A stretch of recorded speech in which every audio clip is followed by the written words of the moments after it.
नमस्ते। आज बात करने जा रहे हैं हम दो शब्दों के बारे में। उनके अर्थ को समझेंगे, थोड़ा सा जानेंगे, अपने विचार रखेंगे और आज के वक्त में उनका कहाँ क्या कितना इस्तेमाल है उस पर भी थोड़े से अपने विचारों का प्रकाश डालें। तो वीडियो के साथ बने रहे। वीडियो को कर लेते हैं स्टार्ट।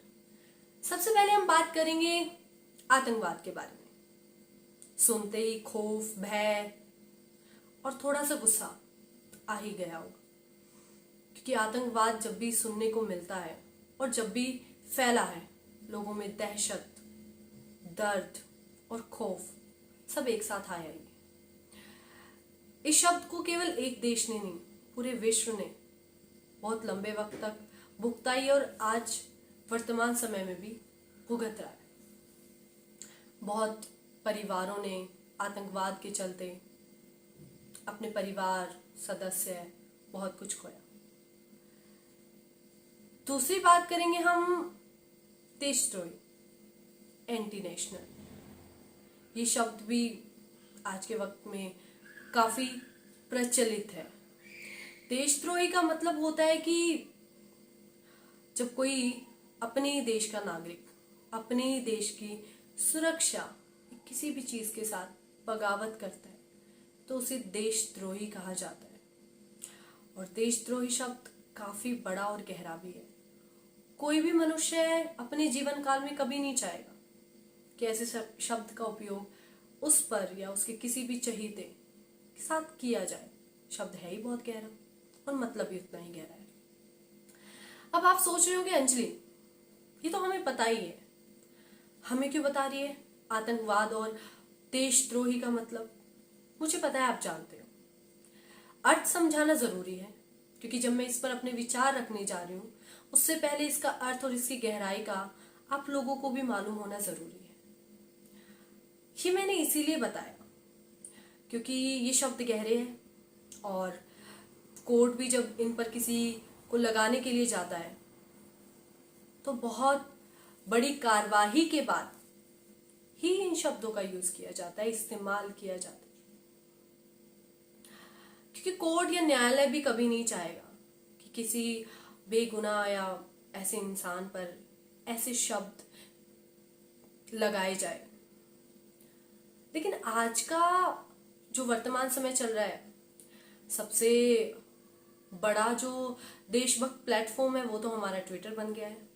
सारे देशभक्त पूरे देश में ना पाकर ट्विटर पर पाए जाते हैं। तो अगर आपको देशभक्ति ढूंढनी है तो ट्विटर हैंडल जरूर सर्च कर ले किसी ना किसी का। बहुत देशभक्त घूमे। और देशद्रोही कहाँ मिलेंगे? जहां देशभक्त है वहीं देशद्रोही भी मिलेंगे।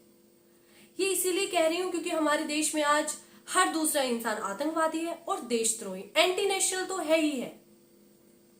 अभी कोई लोग ये मत सोचना कि मैंने काले कलर का स्कार्फ पहना है तो मैं एंटी नेशनल हूं।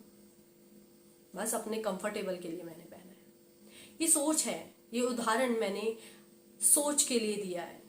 आपकी छोटी छोटी चीजों पे, छोटी छोटी बातों पे आप एंटी नेशनल हो जाते हो, आप देशद्रोही, आतंकवादी हो जाते हो। कभी किसी ने सोचा ये कितने गहरे शब्द हैं?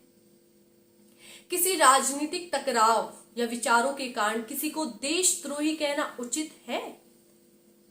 बिल्कुल भी नहीं। सरकारें आती है जाती है, लेकिन देश वो तो कभी नहीं बदलता। वो वही था, वही है और वही रहेगा। किसी सरकार के पक्ष में होना आपकी इच्छा, विपक्ष में होना आपकी इच्छा। राइट टू स्पीच, अधिकार संविधान देता है। आप बोल सकते हैं, बोलिए, आपको कोई नहीं रोकेगा। लेकिन शब्दकोश की कमी के चलते, कम भंडारण के कारण किसी को देशद्रोही या एंटी नेशनल बोलना कहां से सही? ये अधिकार आपको किसने दिया कि आज हर दूसरा इंसान एक दूसरे को आतंकवादी और देशद्रोही कहता है? क्या ये बड़ी बात नहीं है? एक तो हमारे देश में हर दूसरे कदम पर देशभक्त पाए जाते हैं, लेकिन देशभक्ति में जब इनसे थोड़ी जिम्मेदारी की बात करें तो ना बाबा ना, हमसे ना हो पाएगा। हम तो केवल ट्विटर पर बैठ के भारत माता की जय कर सकते हैं। और देश विरोधी जी भरपूर है, हम बैठे तो है, हमें तो निकालना ही है। किसने किस कलर के कपड़े पहने हैं, हम तो इस पे भी बता देंगे कौन देशद्रोही है और कौन देश भक्त है। ये गहराई है। किसी राजनीति विचारों की मुठभेड़ में या किसी भी बात पे विचारों की मुठभेड़ होना, एक दूसरे को अपने विचारों को समझाना या अपने विचारों को रखना बहुत आम बात है। ये तो संविधान हर किसी को अधिकार देता है, आप बोल भी सकते हैं। लेकिन इतने बड़े शब्दों का किसी के लिए भी इस्तेमाल करना उचित नहीं है। मुझे बिल्कुल गलत लगता है। आपको किसी ने अधिकार नहीं दिया कि आप किसी को देशद्रोही, एंटी नेशनल या आतंकवाद जैसे शब्दों का इस्तेमाल करके पुकारे। ये आपकी सोच और आपके विचारों को दर्शाता है कि आप कहाँ कितना स्टैंड करते हैं और आपके शब्दकोश में कितनी कमी है। मुझे ऐसा लगा कि हाँ, ये शब्द का इस्तेमाल बहुत ज्यादा है, इसकी कोई आवश्यकता नहीं है। विचारों की मुठभेड़ और विचारों की बातचीत तो आम शब्दों में भी की ही जा सकती है। मुझे लगा ये बहुत ज्यादा इस्तेमाल होता है। मैंने अपने विचार आपके सामने रखे। आपके विचार मुझसे बिल्कुल अलग हो सकते हैं, कोई दिक्कत नहीं है। लेकिन इस बात को लेके आपको क्या लगता है, आपके कैसे विचार हैं, कमेंट बॉक्स में अपनी विचार, अपना व्यू जरूर रखना। वीडियो अच्छी लगे तो लाइक करना और सब्सक्राइब जरूर कर देना। धन्यवाद।